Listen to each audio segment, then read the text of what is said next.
before, I mean, I can, but if I download it and put it onto YouTube, it will take it down because it says it's copyright infringement on the History Channel.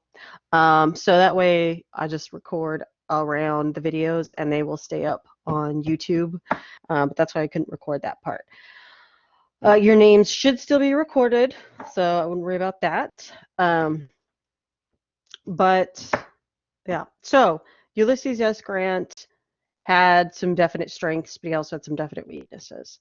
The one thing we can say is that he's the only president that was the most successful at killing the Ku Klux Klan. You can't really kill it. It's one of those things that always comes back, and it comes back in waves of popularity. And it began in 1866, and so he was able to get Congress to agree to give him wartime powers and suspend some of the civil rights of Americans. This is why, with the exception of Bush Jr. and the War on Terror, it's very rare that we do this, and usually there has to be a war. And the reason for that is because we want to protect people's rights, right? And the Force Act, or the Enforcement Act, suspended the writ of habeas corpus. It also suspended your rights to a speedy and fair trial by a jury of your peers. So these are definitely assaults, right, on the Bill of Rights and your constitutional liberties and rights at the time. The reason he needed to do that was because in order to arrest the Klan or arrest people for violence that they had committed, there was a huge amount of white Southerners that were Klan members. And these county courthouses could not get through them fast enough.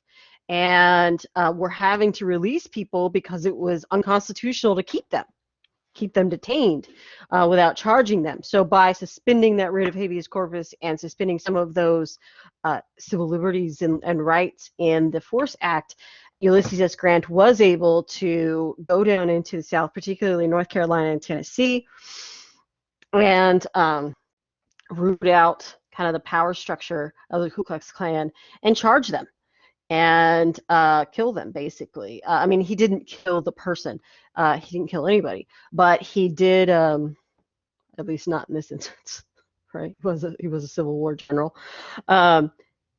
He was able to almost completely get rid of it. Like I said, you can't completely get rid of it. There's always going to be one or two hanger-ons, right?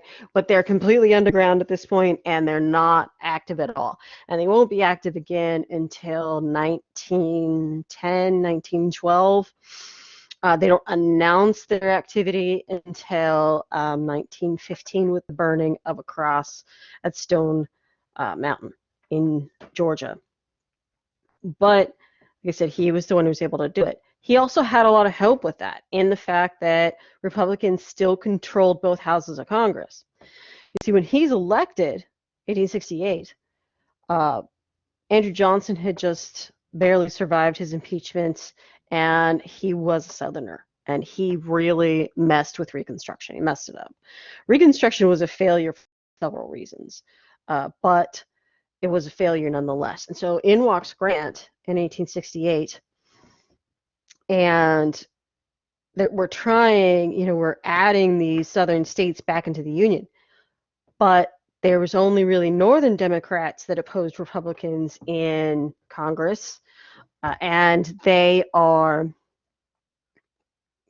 more likely to side with more stringent acceptance of Southern states than, say, Andrew Johnson was. So Ulysses S. Grant has a very popular, he is very popular, so he gets a majority, a lot of the popular vote. And almost every single eligible Black voter voted for Ulysses S. Grant, and you can see why. But Republicans still control both houses of Congress, so he was able to get that Force Act signed and passed. Now, as they add in Southern states, right? Southern states are added back to the Union. They have to accept the 13th, 14th, and 15th Amendment. They have to write up a constitution incorporating that into their state constitution, and that is going to provide more diversity politically in the houses of Congress. So you're going to see more Southern Democrats coming in. And towards the end of Ulysses S. Grant's second term, the second term is full of scandal, right? As they said, Ulysses S. Grant probably was not a part of any of this, but his friends were, guilt by association. If you hang out with criminals, maybe you're a criminal, right? Not unlike a certain former U.S. president. But there was, the Secretary of the Interior, Secretary of Treasury, Secretary of the Navy, right? All these people are embezzling large amounts of money. So the Republican Party is in disarray, really, on how to deal with this image of scandal. And as the election nears in 1876, Rutherford B. Hayes and Samuel Tilden square off, and Samuel Tilden wins the popular vote. But as I'm sure you are aware, that doesn't mean you win, right? There are 3 states in contested, and there's a backroom deal. There's an electoral commission, but the backroom deal is they give all their electoral votes to Rutherford B. Hayes. They're all southern states, so that they would vote for a Republican is highly questionable. But gives all the electoral votes to Republican, Rutherford B. Hayes. And then, in exchange for that, Rutherford B. Hayes ends Reconstruction. And which means he is going to withdraw all federal troops from those 3 states. Those are the last 3 states that had federal troops in them. Now, why were federal troops still in the South anyway? Because until you had been allowed back into the Union, until you had demonstrated that you had, quote, changed your ways, there was the federal troops would stay there to enforce the 13th, 14th, and 15th Amendments. And later on, the Voting Rights Acts and the Civil Rights Amendments that that Congress passed under Ulysses S. Grant. Now, as you know, the white supremacists of the South, or the white Southerners in the South that were allowed clemency, right, were basically pardoned in mass under Andrew Johnson, were taking control quickly. And those are the last 3 states that they didn't have control of. So he ends Reconstruction to gain the presidency and leaves the South to their own devices. And it's very shortly after that that the Dixiecrats of the South, which is what we call Southern Democrats of the time period, take control of all the states' legislatures and governorships, and institute en masse black codes, Jim Crow era laws, legislation that makes it legal to make African Americans second-class citizens in the South. And so this is kind of where we are. All right, and we'll get to the politics of Rutherford B. Hayes, although there isn't a whole lot of them. This kicks off a period of very lackadaisical presidents. They are inept. They are afraid to issue out any executive authority. It is a major shift from Abraham Lincoln and Ulysses S. Grant, right? And you see a series of presidents that are like, oh, it should be hands off, laissez-faire, not just economy, but everything else. And that is dangerous, right? Because someone will fill the power vacuum. And in this case, it's rich men. Okay, so Reconstruction's over in the South. This creates what we call push and pull factors for migrations. And migrations, of course, of people are usually a combination of both. There's got to be something pushing you away from your home and something pulling you to somewhere else. Usually when you just have one side of that equation, people don't move, right? Because at this time people will have to walk literally, or they can take a train. But in the South, you're going to do a lot of walking.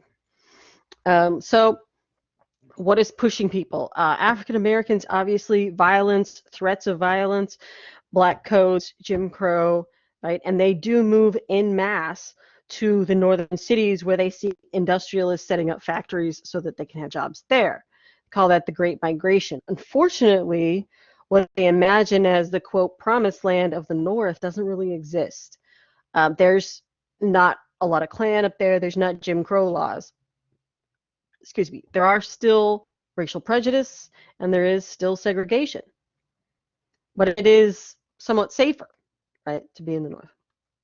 And there are more economic opportunities because basically, if in the South, you're farming. That's it. That's like your one occupation that is available to most people. Whereas in the North, you can go and join the masses of unskilled laborers and work at a factory and have regular income. And they do develop, cultural enclaves, ethnic enclaves, which are parts of the city neighborhoods that all have they're monocultural. And so you can kind of create your own little area, your own little place in which you get treated at least a lot better than you would in the South. Not ideal, but better, right? And what are some of the pull factors that pull people away or pull people to the West? African Americans who do want to farm and don't want to move to the city, they go west. There's the Homestead Act, which grants 150 acres to anyone who stays on land and makes improvements for 5 years. Right? So that is free land up for grabs. So you do see a lot of farmers moving west, especially with the lack of Reconstruction, especially after Reconstruction ends. That's a big pull factor, free land. Opportunities, right? Lack of the Klan, and more racial equality. The West does tend to have more racial equality because it is so under-inhabited. There are not a lot of people out there that you depend on your neighbors, and it becomes more important for survival than it does on racial prejudice, right? So those are some of the push-pull factors. There's also immigrants that want to move out west, farmers. They come for the industries that are out west. They do a lot of those things. So what's pulling people out west is these 4 main industries: mining, farming, ranching, and railroad. Lumber is kind of you could put that under ranching or even mining. And they draw different groups of people, right, for different reasons. Mining, there are a lot of semi-precious metal veins throughout the West, Southwest in particular. So you're going to see a lot of silver mines, tin, zinc, copper, right? A lot of those, like I said, precious metals or semi-precious metals, sorry. And then, the gold vein in California that's under the Sierra Nevadas that caused the gold rush of the 1840s. So all of that's out there. And mining companies are hiring. And people who are good with explosives are in high demand. People who tend to be good with explosives happen to be usually Asian immigrants or Irish immigrants. And then it goes down to kind of size. In fact, again, this is a stereotype, and I apologize for that, but it tends to be at this time period that Asian immigrants and Irish immigrants are shorter than your average American, period, white or black. Okay? Again, not everybody. That just tends to be what it is at the time. And Americans already before, just past the American Revolution, were on average 2 inches taller than Europeans. So they tended to utilize people who were shorter in stature and who had experience with explosives in mining. And a lot of the impacts, which we'll talk about, further on in the course, or further on in this lecture, there were no environmentalists in the 1870s, and so these miners just had zero care about the impact they were having on the land, that they were blowing up or running off, excess material into rivers. That didn't bother them, and we'll see that shortly. Lumber, right? You have mostly Pacific Northwest is all forest, and so you do see large groups of immigrants coming in as skilled lumberjacks, and these tend to be Northern Europeans.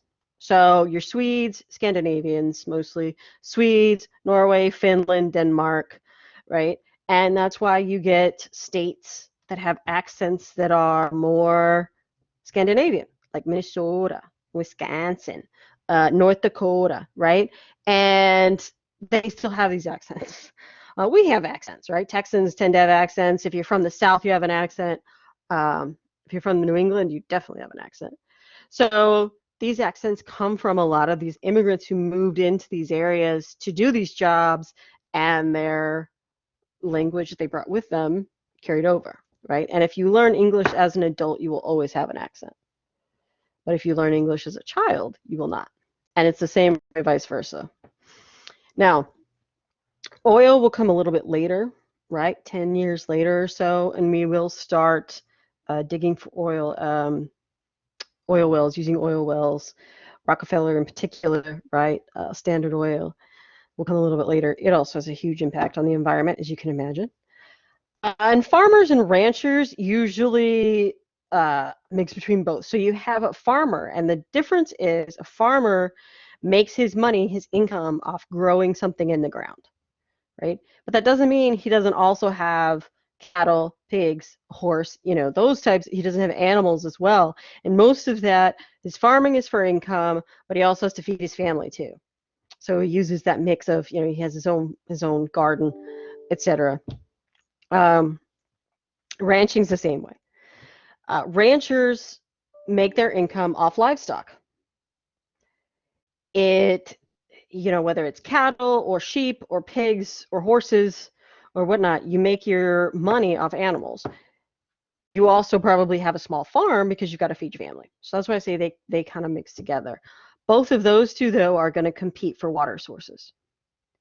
And this is one of the few things that kind of differentiates them from miners or lumbers. But all of them have draws. So in other words, you can't mine if there isn't that metal there. You can't be a lumberjack if there isn't a forest to cut down. You can't be a farmer or a rancher if you don't have access to fresh water. So they are going to kind of spread out, but these are the industries that are pulling people out there. And railroads, right? And railroads are huge. So it talked about in the video that the Transcontinental Railroad is almost complete, right? And it's going to meet in Utah, and there's a whole section on this. But you have to have people to build it. And so the Union Pacific and the Southern Pacific, and I can't remember which one does which side, so bear with me on that, hire a lot of immigrants. They hire African Americans that are looking for work, because this isn't necessarily skilled labor. This is brute strength, right? And this is, can you keep doing this day after day after day? And they will hire anybody that will work, okay? But it tends to be those two groups because they pay them less, right? Not for a good reason, trust me. So moving on. In the South, people are leaving. We talked about Reconstruction and what's going on in the, quote, New South. But sharecropping and tenant farming are pretty much all that's left. If you don't already own land as an African American in the South, you are going to be forced to do one of these two options for farming. There's very little industry in the South that will hire Southern blacks. They're going to try and hire Civil War veterans. There's always this idea of you hire of white supremacy, of trying to make sure that there's nobody unemployed before you even look at, the other portion of the population. So sharecropping and tenant farming, similar. You are farming land that doesn't belong to you. But in sharecropping, you farm the land, you take your goods to market, you sell them. Let's say you get $1,000 for that. Then the person who owns the land takes 25% of that off the top, right? So that's $250 gone to the owner of the land. Okay, you've got $750 left. Then you have to pay all your bills. Okay, so that comes out to, we'll just, again, I'm just throwing numbers out here, $500. So you're left with $250 to set up farming for the next year. But we already know it costs $500 a year to farm. So you're then in debt $250 and you go to sell again. And let's hope that you get another $1,000, right? You give your $250 back to the landowner. You're left with $750. The debts that you have from last year is $250. You're down to $500, and it cost you $500 to farm. So you now have zero money to start the next year. So you start the next year, and you're in debt $500. Then you sell for $1,000, give $250 to them, pay off. You're still in debt $500, right? And you see how this perpetuates the fact that you will never ever get ahead. And that's how the system is designed. Okay, sharecropping, the way it should have worked is you sell your product and then you take out your bills, right? So let's say you got $1,000, you pay off the $500, there's $500 left. You're the owner of the property, should get 25% of that. Okay, but he's not. He's getting 50% of that, right, for doing nothing. So that's sharecropping, and a lot of these contracts are set up in that way so that whoever is actually doing the work is very rarely getting paid and almost always in debt. Tenant farming is a similar situation, but it works differently. You pay a flat rate of rent every year for that piece of land that you're going to farm. You don't have to worry about how much you're going to get paid at the end, nothing. You just pay a flat rate. However, these things change from year to year, and the contracts are set up to, of course, always benefit the white landowner.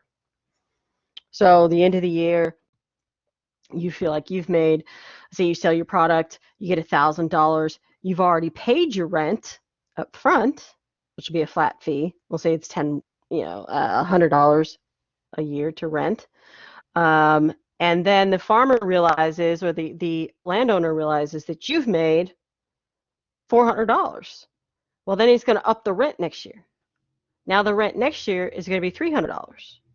So tenant farming, although a different system, is set up to screw the farmer either way. Okay, so that's kind of the difference between those two and the way that was functioning. So moving on to the railroad, we talked about the Transcontinental Railroad, and at first you would think like Promontory Point, Utah, the company coming from the east has got a lot further to go than the company coming from California. But remember, we already have railroad infrastructure in the north, so we have everything up to Kansas City or St. Louis, Missouri. We just need to get from Missouri, Kansas over to Utah. So it actually is about the same number of miles. The difference is miles coming from the east were mostly flat prairie land, except for the Rockies. The miles coming from the west were almost all through mountains. So the Western Company had a lot more hardships in trying to meet that demand.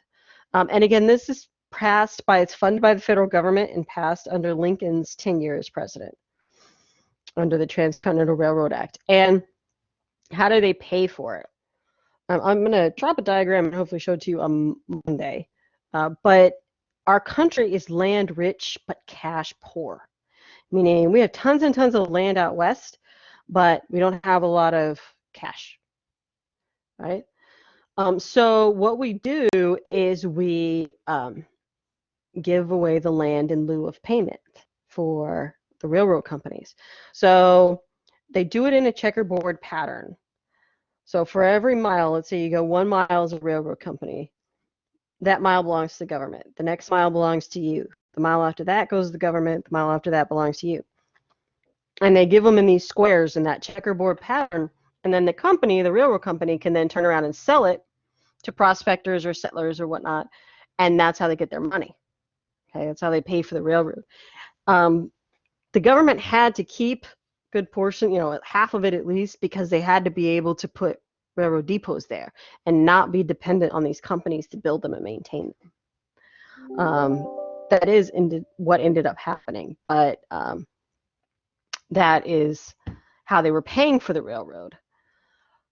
And then travel. I mean, when you take, at the end of the Transcontinental Railroad, we had travel time from the Atlantic to the Pacific before would take you 6 to 8 months.